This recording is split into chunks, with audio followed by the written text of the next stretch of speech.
J'ai tenu en relation avec monsieur le directeur général du CETUD à réunir quelques acteurs territoriaux en perspective de la mise en circulation progressive du BRT à partir du mercredi 15. C'était un tout petit peu pour que nous échangions sur la situation, sur le résultat des tests, mais également sur les dispositions à devoir prendre pour accompagner cette mise en circulation progressive. Au terme de la réunion, nous avons pu constater que, effectivement, le BRT peut commencer à rouler et véritablement que l'exploitation commerciale puisse évidemment démarrer. Au niveau de quelques gares, parce que malheureusement il y a des stations qui ne sont pas encore opérationnelles. Nous avons également pu nous accorder sur les dispositions d'ordre sécuritaire à prendre en relation avec la police de la circulation d'une part et le commandant en charge de la sécurité du BRT d'autre part. Et par rapport à cela, nous avons retenu que 24 heures sur 24, que le corridor soit sécurisé et qu'il y ait une présence effective de la compagnie de la circulation au niveau des différents carrefours du BRT. Donc les principaux carrefours. Surtout là où nous pensons avoir quelques difficultés par rapport à la signalisation. Nous avons également retenu avec les sapeurs-pompiers véritablement d'accompagner le démarrage des opérations, qu'il y ait un accompagnement permanent 24 heures sur 24 pour prévenir des incidents et anticiper sur d'éventuelles interventions. Et enfin, nous avons retenu toujours en relation avec le CETUD, l'AGEROUTE et Dakar Mobilité que toutes les dispositions soient prises pour communiquer sur l'ouvrage, pour intensifier la sensibilisation et pour faire en sorte que les bonnes pratiques soient adoptées par les populations, les piétons, mais également les automobilistes, parce qu'effectivement, au niveau de certains points, il y aura évidemment rencontre entre les bus du BRT et d'autres usagers de la circulation. Et enfin, nous avons demandé à ce que le corridor du BRT soit dépourvu de tout corps étranger. Ce couloir est dédié au BRT. Donc on n'acceptera point qu'un corps étranger au BRT puisse y évoluer. Et par rapport à cela, des instructions fermes ont été données et des dispositions claires, nettes et précises prises pour que ces choses-là soient bannies et que véritablement qu'on évite des accidents parce que tout simplement quelqu'un qui n'a rien à faire dans le corridor y a été à un moment où il ne devait pas y être. Voilà, maa ngi sant Yàlla bu baax di Alassane Sall, gouverneur de la région de Dakar. Tey jii ni ngeen ko xamee woote ci benn ndaje ak ñi nga xam ni ñoo yor projet BRT mais également ak ñi nga xam ni ay acteurs yoo xam ni la bu liggéey bi tàmbalee dinañ ci am rôle bu am solo bu ñuy jouer. Li sabab ndaje bi nag mooy que ñu waxtaan ci modalité mise en circulation progressive du BRT. Boo gisee ñu def loolu mooy dañu bëgg lépp lu nga xam ni mesure sécuritaire la ñu jël ko ànd ci ak acteurs yi ba ñuy éviter des incidents sur le corridor. Bokk na ci nag ci mesure yooyu mooy que police centrale bu Dakar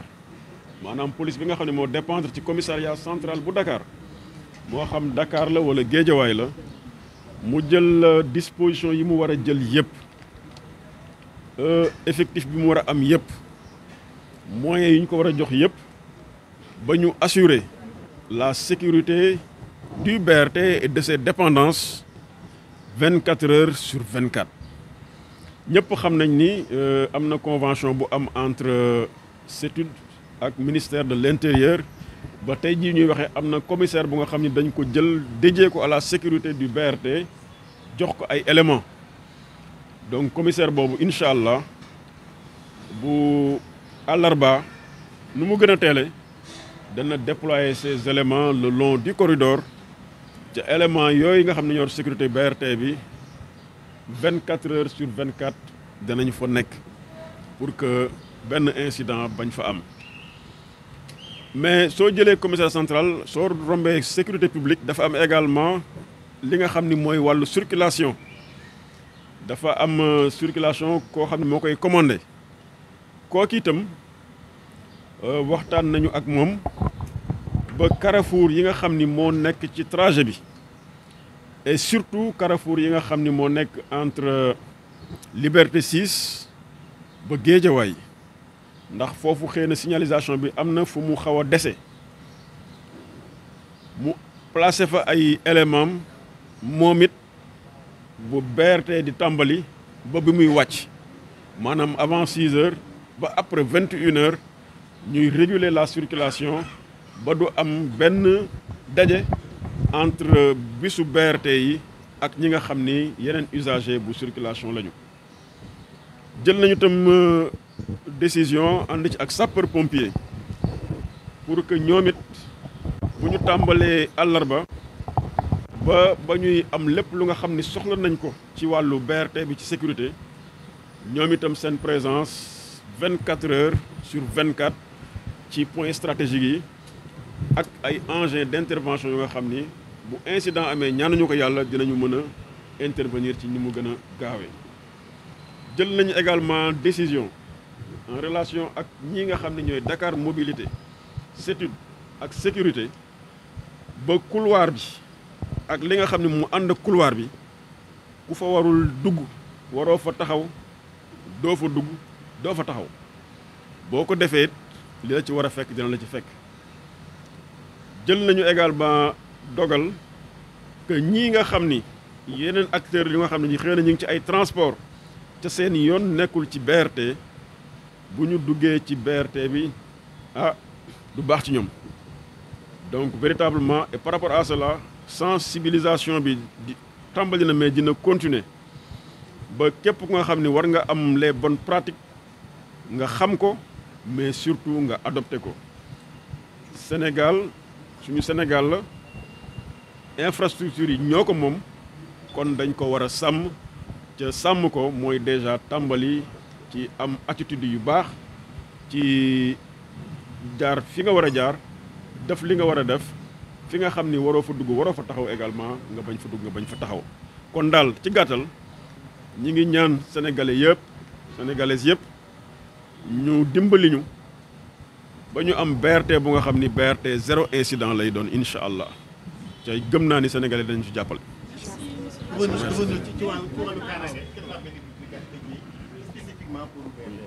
oui waaw dafa am ba loo xam ni ministère de l'intérieur daf ko am convention ak ñi nga xam ni ñooy CETUD yor projet bi mooy que am na benn commissaire bu nga xam ni dañ ko jël moom uniquement moom moo yor sécurité BRT commissaire boobu jox nañ ko élément yi nga xam ni élément bu am solo la effectif bu am solo rien que affaire BRT moom yoonam nekkul ci leneen lu dul sécurité BRT. cela signifie que lépp lu mën a xew ci dëkk bi ñoom seen liggéey mooy loolu nag tàmbali nañ ko mais di ngeen leen gën a gis bu ñu duggee àllarba bi nga xam ni mise en circulation bi dina effective da ngeen leen gis ak seen i tenue ak seen i mandarga ñëpp xam ni ñii ñoom ñoo yor sécurité BRT bi. ministre bi nommé na commissaire bi ba pare jox na ko éléments yi fi mu toll nii liggéey rek moom moo des. Voulez-vous y revenir en français parce que vous l'avez pas dit.